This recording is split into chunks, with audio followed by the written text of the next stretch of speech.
오늘 우리가 읽은 시편 23편은 성도님들이 시편 150편 가운데 가장 사랑하고 또 가장 많이 들어보신 시일 수 있습니다. 그러다 보니까 이 시편 23편이 찬송으로도 굉장히 많이 만들어졌습니다.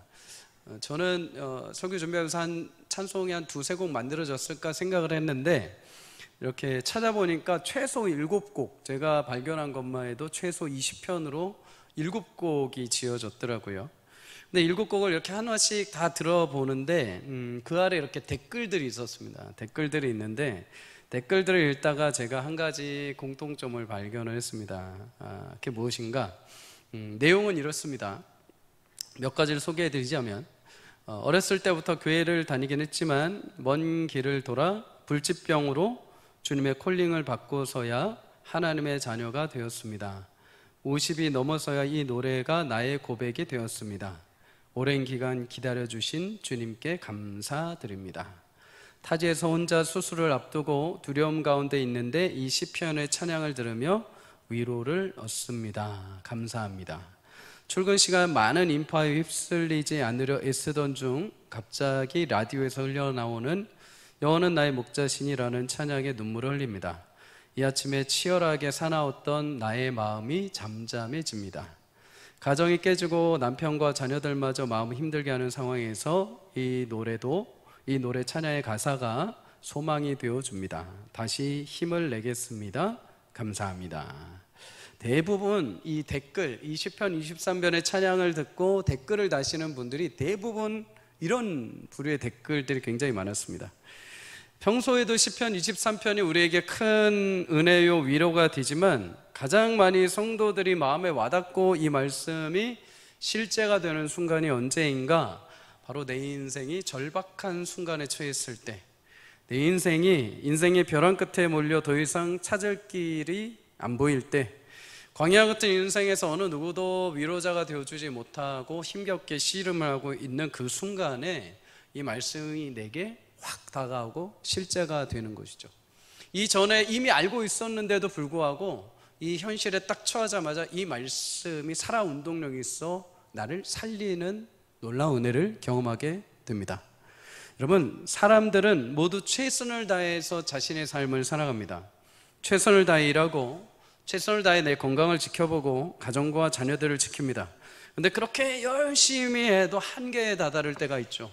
내가 이렇게 머리를 쓰고 머리를 굴려서 열심히 노력했는데 거기에 대한 엉뚱한 결과가 나오기도 하고, 내가 이렇게 피땀 흘려서 열심히 살아왔는데 내가 뚫지 못하는 한계점에 도달할 경우가 있습니다. 내 인생의 노력으로 거친 세상을 열심히 치고 들어가 봤는데 감당할 수 없는 시간이 찾아올 때가 있죠. 성도들에게도 마찬가지입니다. 예수님을 믿고 나서 내 심령, 내 믿음과 나의 내게 주신 견고한 틀을 가지고 열심히 살아보려고 하는데 자꾸만 찾아오는 어려움과 눈물이 우리에게 찾아올 때가 있습니다. 여러분, 이 시를 지었던 다윗도 마찬가지입니다.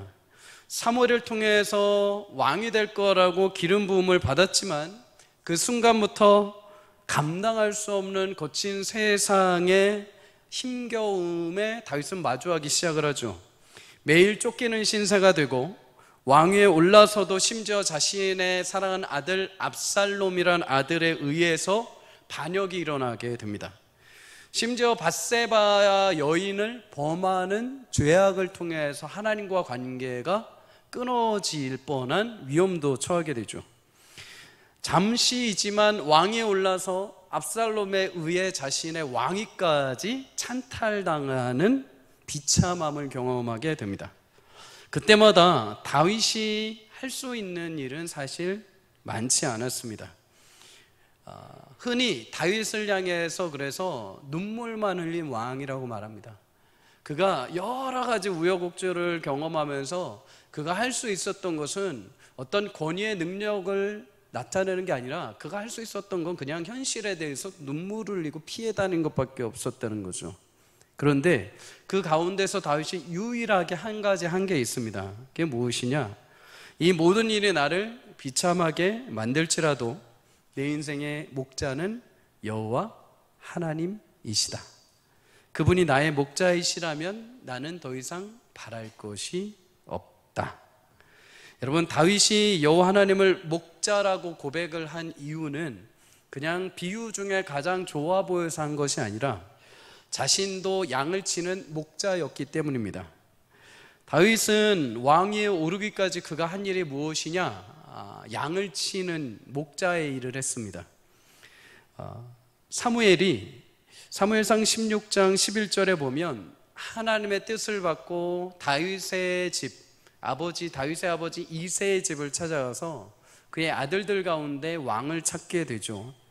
그런데 정작 하나님이 예비하신 말제에 있던 다윗은 그 자리에 없었습니다. 그는 그때 무엇을 하고 있었느냐? 그는 사무엘상 16장 11절에 보면 아버지의 양떼를 지키고 있었다라고 말합니다. 그리고 다윗이 골리앗과 싸우기 전에 사울 왕에게도 이렇게 고백을 하죠. 사무엘상 17장 34절에 주의 종이 아버지의 양을 지킬 때라고 말합니다. 여기서 지키다라는 이 말의 의미, 원어는 사실 목자라는 단어와 같은 단어입니다. 다윗에게 목자는 양을 지키는 존재인 거죠. 어느 정도로 다윗이 양을 지켰는가? 사무엘상 17장 34절에 35절 우리 함께 읽도록 하겠습니다. 시작.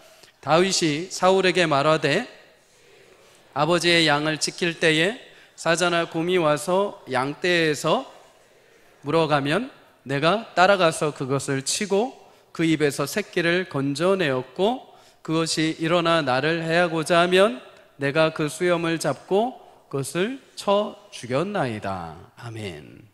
다윗은 실제로 자신이 목자로서 양을 돌볼 때 외부의 짐승의 공격으로부터 내 양을 지켜내고 심지어 자신의 목숨이 위태할지도 모름에도 불구하고 자신의 목숨을 바쳐서 양 새끼 한 마리도 잃어버리지 않았다고 말합니다. 그런데 하나님이 그렇게 나를 목자로서 내가 양들을 지킨 것처럼 하나님이 나의 목자가 되어 주신다는 것이죠. 이것이 그의 인생에 평생토록 여러 가지 시련과 여러 가지 아픔이 있음에도 다윗되게 만들어 주었던 그의 숨겨진 믿음의 신앙 고백입니다.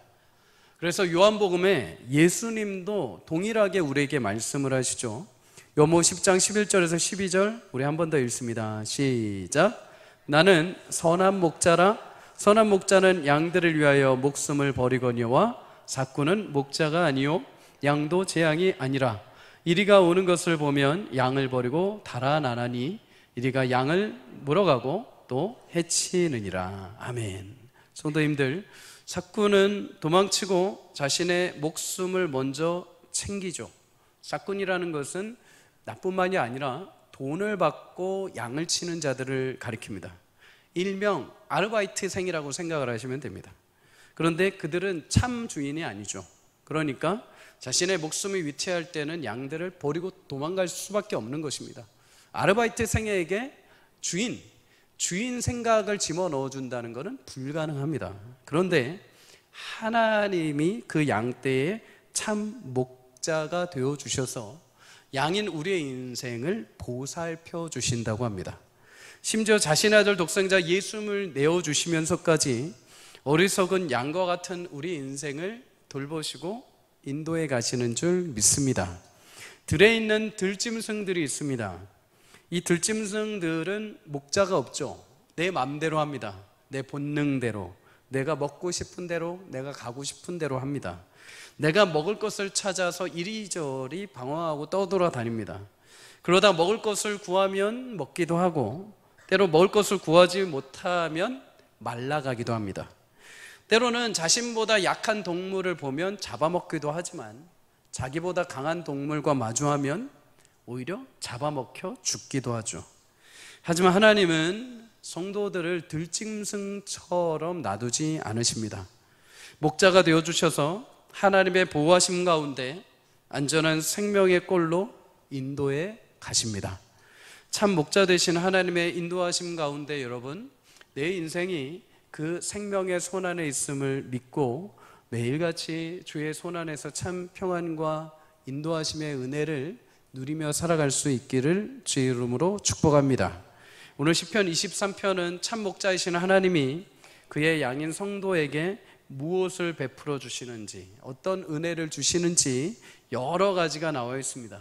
그 중에 딱 세 가지로 압축을 해서 함께 나누려고 합니다. 첫 번째는 여러분, 하나님께서 우리의 목자가 되어주심으로 우리를 소생케 하는 길로 인도하시는 줄 믿습니다. 오늘 2절과 3절 우리 함께 읽도록 하겠습니다. 시작. 그가 나를 푸른 풀밭에 누이시며 쉴 만한 물가로 인도하시는도다. 내 영혼을 소생시키시고 이름을 위하여 의의 길로 인도하시는도다. 아멘. 여러분, 목자의 목적은 딱 하나입니다. 무엇이냐? 양을 풍성하게 먹이고 마시게 해서 건강하게 자라게 하는 것이죠. 오늘 시편은 그래서 목자이신 하나님께서 우리를 푸른 풀밭으로 그리고 쉴 만한 물가로 인도하신다 라고 말씀을 합니다. 그런데 이것을 한국적인 배경으로 생각하시면은 안 됩니다. 한국은 여러분, 강원도 양떼 목장도 있고 또 푸르른 풀밭도 많고 해서 양들이 뛰어다니면서 마음껏 먹을 수 있는 공간이 있습니다. 그런데 다윗이 목자로 있던 팔레스타인은 조금 상황이 다릅니다.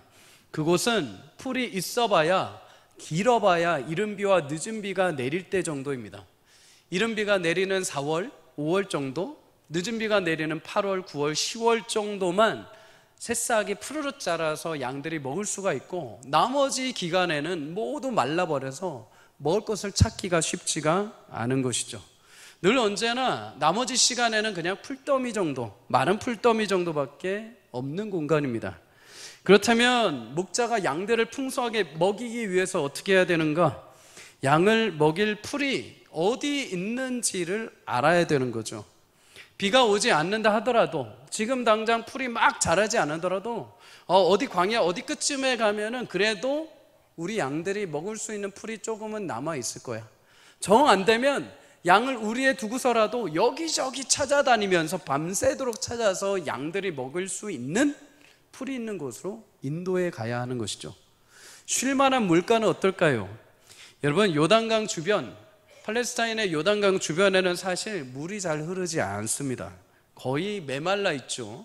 비가 올 때만 조금 물이 흐를 뿐입니다. 구약 성경에 보면 그래서 목자, 양들을 치는 목자들이 늘 싸우는 일이 있었는데 그게 무엇이냐? 우물 때문에 싸웠습니다. 물 때문에 싸웠습니다. 물이 있어야 양들을 먹이고 소를 먹으면서 목축을 할 수 있는 거죠. 그래서 내가 아무리 여기 우물을 파도 나보다 힘이 센 부족이 오면 이거 뺏기고 도망쳐야 됩니다. 안 그러면 내 생명도 잃을 수 있고 내 양떼도 뺏길 수 있는 거죠. 그래서 항상 구약 성경에 보면 이 우물 때문에 치열한 싸움이 일어나게 됩니다. 목자는 내가 이 양들을 먹일 수 있는 우물이 어디 있는지, 또 그것을 찾아서 그것을 파내서 양들에게 마시게 해야 하는 거죠. 결국 목자는 양들이 어디를 가야 푸른 풀을 먹을 수 있고 어디를 가야 물을 마실 수 있는지 알고 이끌어가는 존재입니다. 우리 인생도 사실 여러분, 한치 앞도 내다볼 수가 없습니다.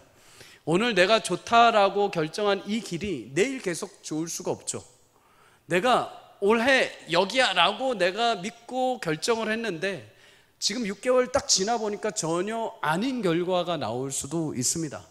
우리는 무엇인가 확증해서 결론을 내리고 확증을 해서 그것을 맞다고 갈 수 있는 존재들이 아니죠.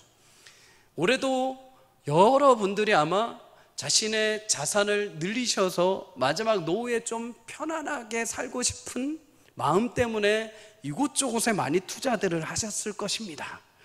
주식에 열심히 투자하신 분들, 내가 내일은 상한가를 치겠지 하고서 딱 넣었는데 바로 다음날 보니까 파란색 막대기가 딱 그려져 있으면 마음이 굉장히 심란하죠. 하루하루 일하는데도 힘들죠. 내일은 오르겠지 기대를 했는데 그 다음 주에 또다시 하한가를 칩니다. 비트코인 열심히 투자를 했는데 계속 내리막길이게 내 인생을 끌고 갑니다.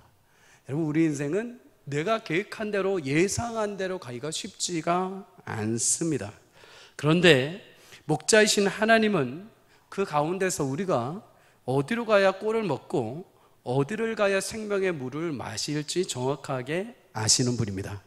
그래서 우리 인생이 정처 없이 흘러가는 것이 아니라 하나님이 약속하시고 정하신 때와 장소와 시간에 맞춰 가장 아름답게 풍요롭게 먹이시고 이쁠 수 있는 길로 인도해 가시는 줄 믿습니다.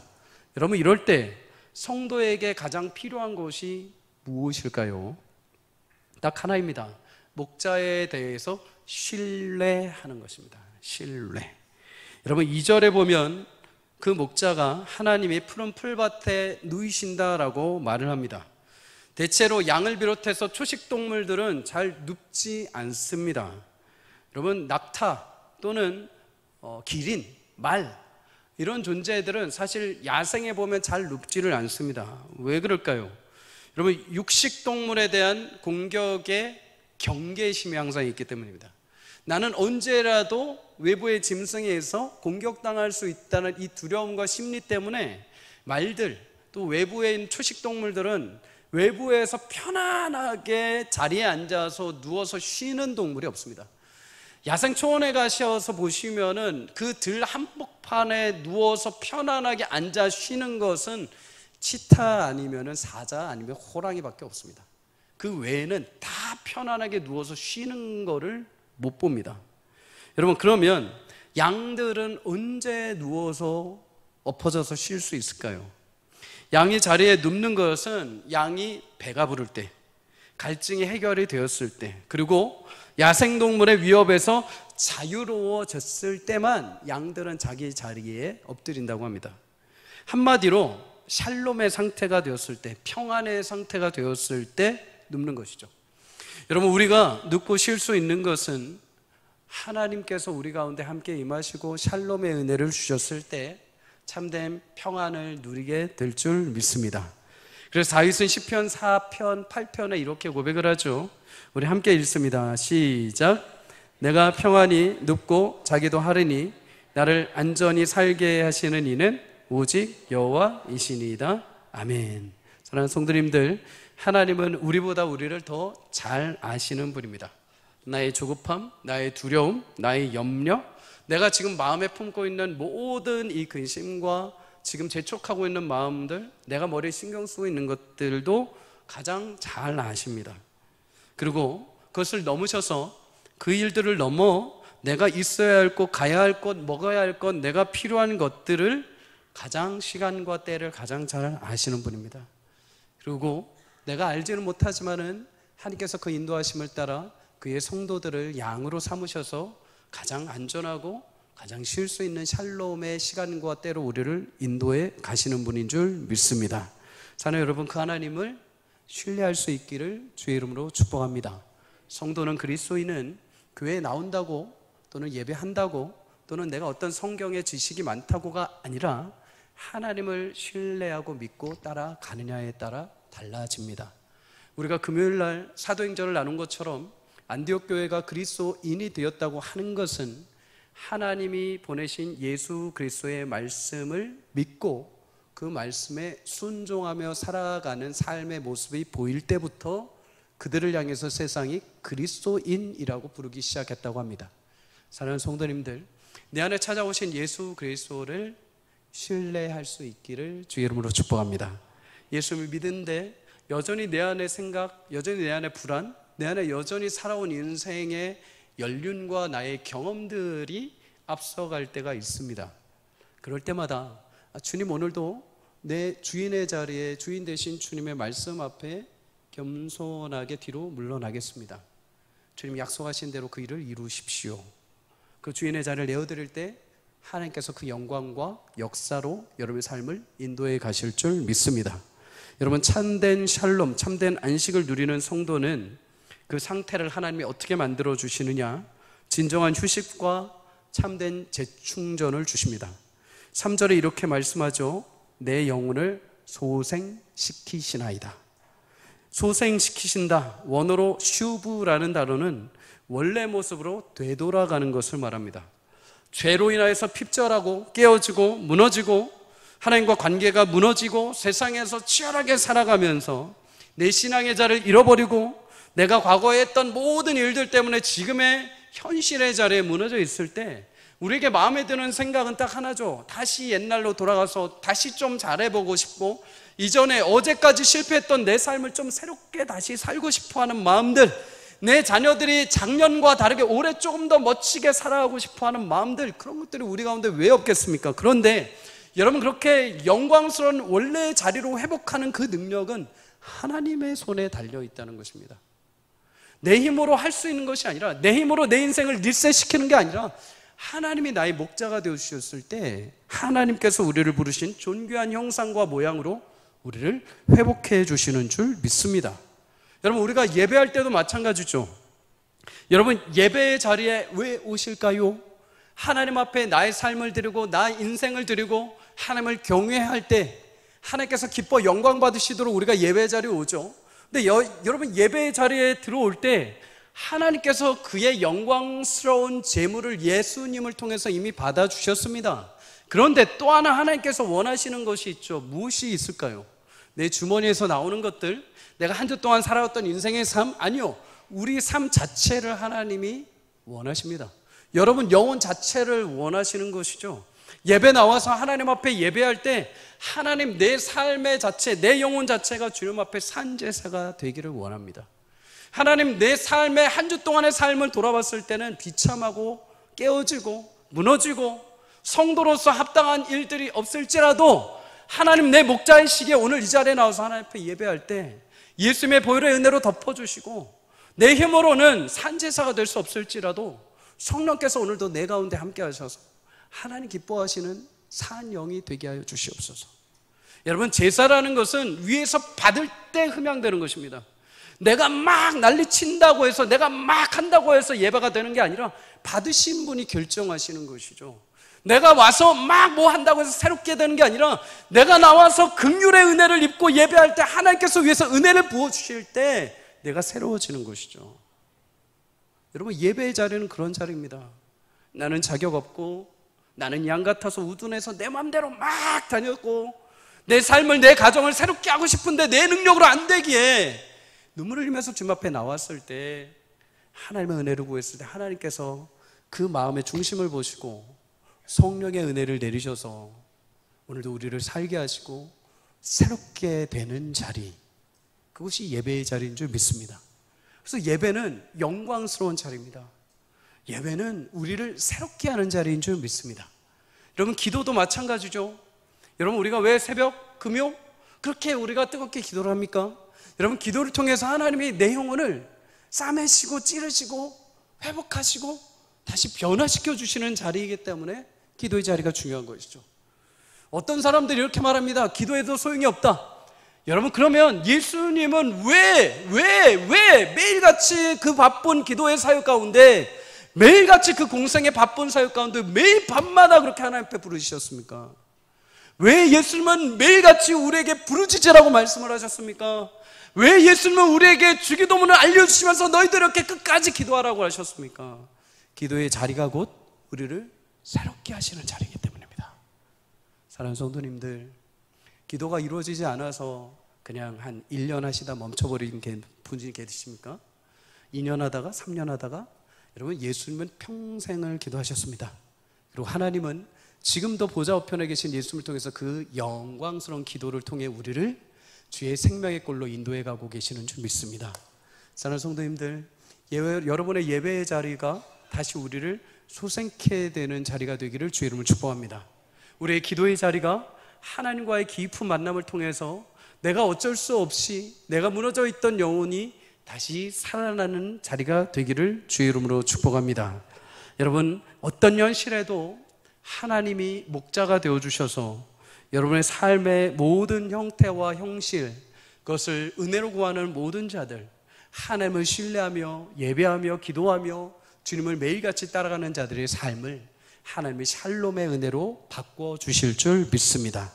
두 번째로, 하나님은 늘 우리와 함께 하시며 목자로 보호하시는 분인 줄 믿습니다. 우리 4절을 다 함께 읽도록 하겠습니다. 시작. 내가 사망의 음침한 골짜기로 다닐지라도 해를 두려워하지 않을 것은 주께서 나와 함께 하심이라. 주의 지팡이와 막대기가 나를 안위하시나이다. 아멘. 여러분, 양들은 늘 푸른 곳으로, 물이 있는 곳으로 이동해 가야 합니다. 겨울이 되면 산 아래로 내려가야 되고, 여름이 되면 풀이 있는 산 언덕 위로 올라가야 됩니다. 그런데 이때 중간에 있는 계곡, 골짜기를 반드시 지나가야 됩니다. 이 계곡과 골짜기는 굉장히 위험한 곳이죠. 비가 내리지 않는 건기일지라도 여러분, 그 길을 가면은 굉장히 어두침침하고 빠져나갈 수 있는 길이 없습니다. 또한 비가 오는 폭우, 우기에 접하면 거기는 물이 갑자기 흘러넘쳐서 생명을 위협하는 곳이 되죠. 40년간 중동에 살면서 신학을 전공했던 사람, 그곳에 살면서 실제로 목동을 만나서 생활하고 자신도 목자로서 양을 치면서 자신의 경험한 이야기를 책으로 기록한 케네스 베일리라는 교수는 자신의 책 선한 목자라는 이 책에서 골짜기, 광야의 골짜기를 이렇게 표현합니다. 죽음의 그림자가 서려져 있는 골짜기란 어두운 그림자가 있고 깊은 협곡들이 있는 산 사이로 바람이 부는 길들을 말한다. 행인들은 강도에게 노출되는 것을 피하기 위해 천천히 그리고 조용히 그 길을 빠져나와야 한다. 죽음의 공포가 끊임없이 그들의 마음에 도사리고 있다. 그들은 언제 들이닥칠지 모르는 공경과 죽음의 촉각을 세우고 떨면서 그 길을 지나야 한다. 여러분, 골짜기에는 빠져나갈 길이 없습니다. 한번 들어오면은 우회도로가 없죠. 그런데 반드시 그 길을 지나야 합니다. 그 길을 지나는 동안 어떤 위험, 어떤 공경에 처할지 모르죠. 하지만 그 길을 지나야 그 다음의 언덕 위에 오르게 됩니다. 우리 인생도 마찬가지죠. 내가 인생의 한 곳에 머무르고 싶고 지금 이 좋은 곳에 머무르고 싶다라고 할지라도 우리는 반드시 또 지나서 다른 곳으로 이동을 해 가야 합니다.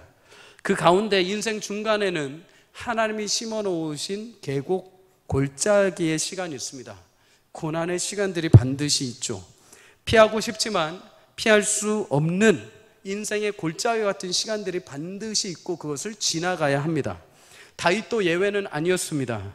아들 압살롬이 반역하여서 맨발로 도망을 칠 때, 사울에 의해서 도망 다닐 때, 자신을 죽이기 위해 매복한 병사들을 피해 다닐 때 그는 언제라도 이 죽음의 골짜기를 지나와야 했습니다. 그런데 다윗은 그런 죽음의 골짜기를 지나오면서 뭐라고 하는가? 내가 그 골짜기를 지나가는데 두렵지 않다. 왜요? 하나님이 나와 함께 계시기 때문이다. 여러분, 그래서 사실 오늘 시편 23편을 많은 학자들은 다윗이 젊은 날 20대 때 지은 게 아니라 그가 인생의 수많은 골짜기를 지나고 눈물의 골짜기를 지나온 이후에 마지막 50대, 60대 노년의 삶이 되었을 때 지은 시로 추정을 합니다. 여러분, 그런 의미를 다시 살려서 이 고백을 이야기를 하자면 이렇게 표현이 되죠. 내가 그때를 돌아보니 기적과도 같았다. 진짜 그 순간은 철저한 어둠의 순간이고 사망의 을침한 골짜기를 걷는 시간이었다. 그런데 정작 내게 아무런 해도 입지 않았다. 왜? 주께서 나와 함께 하셨기 때문이다. 사랑하는 성도님들, 세상은 늘 푸른 풀밭만 있지는 않습니다. 언제나 우리가 지나가야 될 골짜기가 반드시 존재합니다. 그런데 여러분, 한번 생각해 보셨습니까? 그렇게 죽음의 골짜기를 내가 걷고 있는데 우리 자녀들이, 내가, 내 가정이 매일 아무렇지 않게 살아가고 있다는 것입니다. 매일 변함없이 하루를 맞이하고 매일 오늘도 다시 주님 앞에 서서 예배할 수 있다는 것, 이유가 무엇일까요? 내가 잘 피해 다녀서요? 내가 잘 요령껏 그것을 요리조리 피해서 나는 그 화를 안 당해서요? 아니면 우리 가정은 원래 조상 대대로부터 그런 골짜기 같은 인생이 없어서 그래서 우리 가정엔 아무 일도 안 일어나서요? 아니요, 주께서 나와 함께 하셨기 때문입니다. 여러 상황에서도 버틸 수 있었던 것은 하나님이 나와 함께 하셨기 때문이죠. 사랑하는 성도님들, 우리는 인생 속에 어쩔 수 없이 죽음의 골짜기를 지나야 할 시간이 필요합니다. 그것을 지나야 다음에 새로운 언덕 위로 올라갈 수 있기 때문이죠. 그래서 어떤 목사님은 이렇게 말을 합니다. 하나님이 우리 인생에 고난의 골짜기를 주여하신 것은 우리가 이 골짜기가 없으면 매일같이 그냥 내 인생이 풀밭만 같을 거라고 생각한다는 것입니다. 이 말인즉슨 하나님이 없어도 된다는 겁니다. 언제나 나는 평안하다, 언제나 나는 내 힘으로도 평탄할 수 있다는 겁니다. 그런데 그런 인생들을 향해서 하나님이 갑자기 골짜기 삶으로 밀어 넣으십니다. 그러면 골짜기에 들어가면 뭐가 보일까요? 아무것도 없습니다. 길 쫓아나갈 수 있는 길 아무것도 없습니다.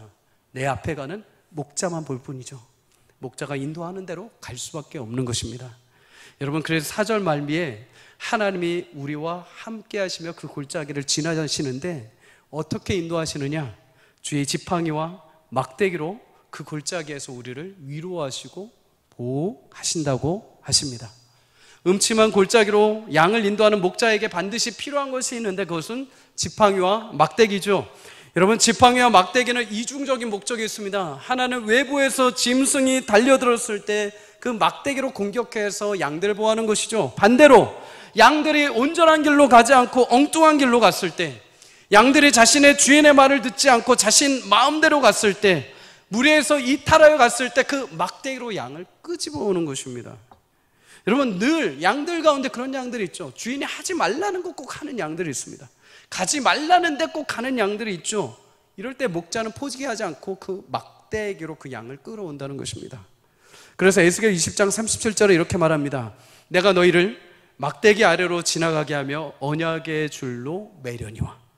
막대기 아래로 지나가게 한다. 이 말은 여러분, 여기서 원어로 공동 번역으로 보면은 잘 보살핀다라는 의미가 있습니다. 주의 지팡이와 막대기는 양들을 건강한 길로 인도하도록 하나님께서 보살피도록 하나님이 하시는 하나님의 방법입니다. 그 도구는 위협이 아니라 여러분과 저의 삶을 이끌어 가시는 하나님의 도우심이 되는 줄 믿습니다. 여러분, 그러면 그 지팡이와 막대기가 지금 우리에게 무엇으로 찾아올까요? 이 시대 지팡이와 막대기는 하나님의 말씀인 줄 믿습니다. 여러분, 하나님의 말씀은 우리를 지키는 막대기이십니다. 세상의 위협, 혼돈으로부터 나를 지키고 나를 보호하는 것은 하나님의 말씀입니다. 때로 엉뚱한 곳으로 향할 때마다 하나님의 거룩한 목자 되신 주께서 그 말씀 지팡이의 손으로 우리를 잡아 끄시고 우리를 인도하십니다. 그래서 시편 119편 105절은 이렇게 말하죠. 우리 함께 읽도록 하겠습니다. 시작. 주의 말씀은 내 발의 등이요 내 길의 빛이니이다. 아멘. 사랑하는 성도님들, 주의 지팡이 막대기인 주의 말씀 안에 거할 수 있기를 주의 이름으로 축복합니다. 사망의 음침한 골짜기 가운데 있을지라도 주의 말씀이 내 안에 살아있으면 그곳에서 하나님의 생명의 빛을 비춰주시고 가야 할 길을 알게 하실 것입니다. 포식자가 가득한 세상, 힘들고 어려운 골짜기를 다닐지라도 여러분 안에 말씀이 살아계신다면 여러분을 지체 없이 그 골짜기를 지나 영원한 초장으로 인도해 가시는 힘이 되어 주실 것입니다. 마지막으로 23편에서 우리가 알 수 있는 것은 목자 되신 하나님이 우리에게 주시는 은혜는 바로 풍족하게 채워주시는 것입니다. 우리 5절 다 함께 읽도록 하겠습니다. 시작. 주께서 내 원수의 목전에서 내게 상을 차려주시고 기름을 내 머리에 부으셨으니 내 잔이 넘치나이다. 아멘. 여러분, 원수의 목전이라는 말은 나의 대적의 눈앞에서라는 의미입니다. 지금 내 대적 눈앞에서 하나님이 무엇을 차려주시느냐? 상을 차려주신다고 합니다. 쉽게 말해서 내 대적이, 내 문제가, 내 환란이 이 앞에 있는데 이 앞에 지금 하나님이 밥상을 차려주신다는 겁니다. 어느 정도 밥상이냐? 아주 크고 화려한 밥상, 먹어도 끊이지 않는 풍성한 밥상을 채우신다고 합니다. 여러분, 이게 말이 될까요? 내 앞에 지금 대적이 있고 원수가 있고 내 앞에 근심이 있고 두려움이 있는데 어떻게 내 앞에 지금 하나님이 상을 차려주실 수 있는가? 시편 78편 19절에서 20절은 이렇게 말합니다. 그뿐 아니라 하나님을 대적하여 말하기를 하나님의 광야에서 식탁을 베푸실 수 있으랴. 보라, 그가 반석을 쳐서 물을 내시니 시내가 넘쳤으나 그가 능히 떡도 주시며 자기 백성을 위하여 고기도 예비하시랴 하였도다. 여러분, 이 말이 무슨 말인지 아십니까? 이스라엘 백성들이 광야에서 하나님을 향해서 원망을 합니다. 원망을 하는 이유가 무엇인지 아십니까? 밥상 안 차려줬다고.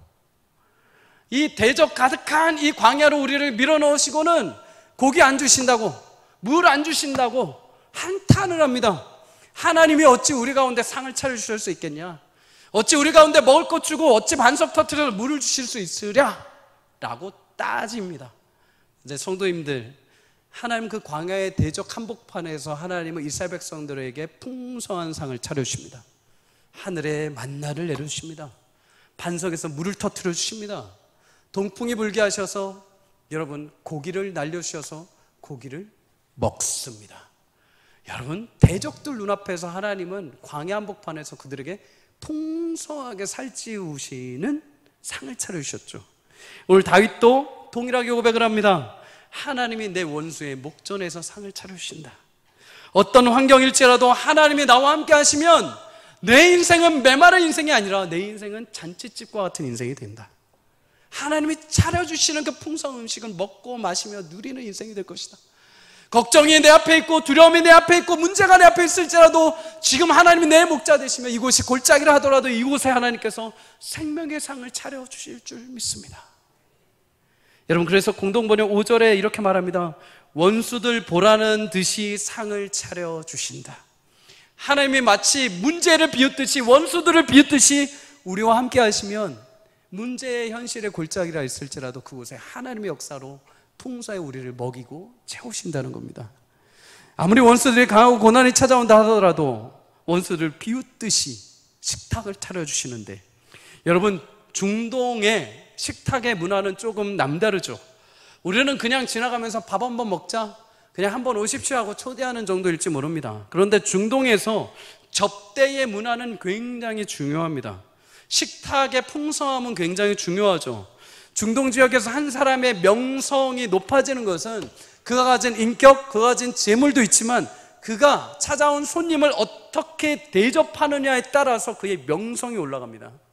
만약에 어떤 누군가가 내가 이 집에 들어갔는데 이 사람이 내게 풍성하게 차려주고 발 닦을 물도 주고 내 머리에 땀내 안 나도록 기름을 부어서 향유로 나를 가득 차게 해주면 이 사람이 먹고 나와서 온 동네에다 그 얘기를 하고 다닙니다. 아, 누구 집에 가니까는 그 사람 정말 나를 위해서 풍성하게 차려주고 발 닦을 물도 주고 기름도 부어줬다 하면서 막 소문을 냅니다. 근데 그 소문이 온 마을뿐만 아니라 대대로 이어져 가게 되죠. 그러면 그 동네에서 그 사람을 향해서 뭐라고 하냐면 그 사람은 풍요로운 사람, 저 사람은 모든 이에게 베풀 줄 아는 위대한 사람으로 소문이 나기 시작을 하는 거죠. 여러분, 식탁에서 함께 밥을 먹는다는 것은 내 가족과 같이 대해준다는 겁니다. 근데 하나님이 오늘 다윗의 고백을 통해서 어디에서 그런 식탁을 베풀어 주시느냐? 광야 한복판에서, 절망의 골짜기 한복판에서, 나의 원수의 대적 한복판 바로 앞에서 하나님이 나에게 상을 차려주십니다. 자신의 이름을 위하여서 나를 그냥 버려져 있는 외면하신 영혼이 아니라 나를 자신의 상 앞에 겸상할 수 있는 존재로 만들어 주시는데, 대충 그냥 먹고 사라져가 아니라 한 번 먹어도 두 번 먹어도 사라지지 않을 정도의 풍성한 양식을 먹여주시고, 심지어 내게 발을 닦을 물을 주시고 내게 기름을 부으사, 근데 그게 어느 정도냐? 차고 넘치게 부으신다고 합니다. 차고 넘치게. 사랑하는 성도님들, 사람은 누구나 자신의 그릇이 있습니다. 잔이 있습니다. 누구는 질그릇, 누구는 금그릇, 누구는 은그릇, 누구는 큰 그릇, 누구는 작은 그릇. 성경에도 그렇게 말씀을 하죠. 근데 그러다 보니까 성도들 안에 어떤 싸움을 하느냐? 그릇 싸움합니다. 나는 금그릇이다, 저 사람은 질그릇이다, 나는 왜 은그릇밖에 안 되는가, 누구는 다이아몬드 그릇인데 하면서 자꾸만 뭘로 지어졌는지, 어떤 그릇인지만 자꾸만 그거에만 신경을 씁니다. 여러분, 그러나 여러분, 그릇은 그 크기나 재질의 문제가 아닙니다. 그 그릇에 은혜가 부어지느냐 안 부어지느냐에 따라 그 그릇은 쓰임이 달라지게 됩니다. 내가 아무리 금그릇이고 대형 그릇이라 하더라도 거기에 은혜의 물줄기가 흘러넘치지 않으면 아무도 찾지 않습니다. 그러나 내가 방구석 틈위에 보잘것없고 이빨이 나가고 남들이 자주 사용하지 않는 질그릇이라 할지라도, 아주 작은 그릇이라 할지라도 그 안에 하나님의 은혜의 물줄기가 가득 부어져서 차고 넘치게 되면, 하나님의 복이 흘러넘치게 되면 그 주위로 수많은 하나님의 향기를 나타내어 많은 영혼들이 그 주변에 몰려와 하나님의 복을 함께 누리게 될 줄 믿습니다. 사랑하는 성도님들, 여러분의 잔을 누가 채워주실 수 있습니까? 여러분의 빈 그릇을 누가 채울 수 있습니까? 여러분의 근심과 두려움과 염려, 세상의 수많은 문제 앞에, 여러분 앞에 누가 잔을 차려주고 누가 식탁을 차려주고 풍성하게 먹일 수 있겠습니까? 오직 나의 목자 되신 여호와 하나님이 마르지 않도록 우리의 그 현실 속에 잔치상을 차려주시고 기쁨의 은혜로 채워주실 줄 믿습니다. 마지막으로 6절을 우리 다 함께 읽도록 하겠습니다. 시작. 평생의 선하심과 인자하심이 반드시 나를 따르는데 여호와의 집에 영원히 살리로다. 아멘. 여러분, 어쩌면 우리는 매일같이 광야의 삶을 살아갈지 모릅니다. 그래서 내 방법대로 지금 당장 이 길을 택하고 내 우둔한 양의 눈처럼 보이지 않지만은 이거 결정해서 가보고 때로는 거기에 실패해서 낙심하고 주저앉아 있을지 모릅니다. 그러면서도 내 마음에 내가 너무나 확고해가지고 다른 누군가 들어올 수 없을 정도로 내 마음의 생각, 내 자존심 때문에 여전히 그 길을 가면서도 힘들면서도 아프면서도 계속 그냥 끌고 가는 인생일 수 있습니다. 그러나 사랑하는 성도님들, 그런 우둔한 양 같은 우리 인생에 하나님은 예수 그리스도를 죽이시고 살리셔서 찾아오셔서 우리의 목자가 되어 주셨습니다. 사망의 음침한 골짜기를 다닐지라도 아무도 나를 보호해주지 않고 아무도 내게 길을 알려주지 않는 그 상황에서도 하나님은 친히 목자가 되셔서 우리의 길을 인도하시고 여러분의 현실의 삶 가운데서도 풍성하게 먹이고 입히시는 풍성한 잔치집을 만들어 주실 줄 믿습니다. 언제까지 그렇게 인도하시는가? 우리가 마지막 영원한 안식에 이를 때까지, 하나님의 집에 거하는 그 순간까지 하나님은 여러분들을 포기하지 않고 이끌어 가시는 참 목자가 되어 주실 것입니다. 하나님이 포기하시면 어떡하냐고요? 하나님이 멈추시면 어떡하냐고요? 아니요. 하나님은 그 인자와 성실하심이 무한하신 분입니다. 그의 선하심과 인자하심, 우리를 향한 계획, 그가 약속하신 말씀을 이루시는데 끝까지 이루시는 분입니다. 다윗이 고백한 것처럼 하나님의 인자하심과 성실하심이 나를 따르리니 나의 영원토록 여호와의 집에 거하는 그 순간까지, 여러분의 온전하심이 구원에 이루심은 그날까지 하나님께서 여러분의 모든 일거수일투족을 동행하시고 마침내 그 선하심과 인자하심으로 우리를 완성해 가실 줄 믿습니다. 여러분, 다윗은 많은 고난 가운데서도 하나님의 전을 사모하며 그곳을 예배하고 하나님을 즐거워했습니다. 하나님이 계신 곳이 나의 안식처요, 하나님이 나의 목자가 되어주시기에 내가 참 평안을 누리고 진정한 목초지로 갈 수 있다는 것이죠. 오늘도 우리는 목자가 필요합니다. 여러분, 목자 없이는 쉴 수가 없습니다. 내가 돈을 많이 벌어서 노년에 편하다고요? 내가 지금 어떤 일을 해가지고 그것을 성과를 내서 편하다고요? 아니요. 여러분, 아무리 많은 것을 가져도 골짜기의 현실 속에 들어가 있으면 그것이 내게 부정이고 그것이 내게 두려움이고 그것이 내게 오히려 저주가 될 때가 있습니다. 그러나 그것이 없다 하더라도 내 목자 되신 하나님이 그 골짜기에 함께 하신다면 그것이 나의 잔치집이요, 나의 생명의 상이요, 나의 풍성한 기쁨이 될 줄 믿습니다. 여러분, 이사야 26장 3절 우리 함께 마지막으로 읽도록 하겠습니다. 시작.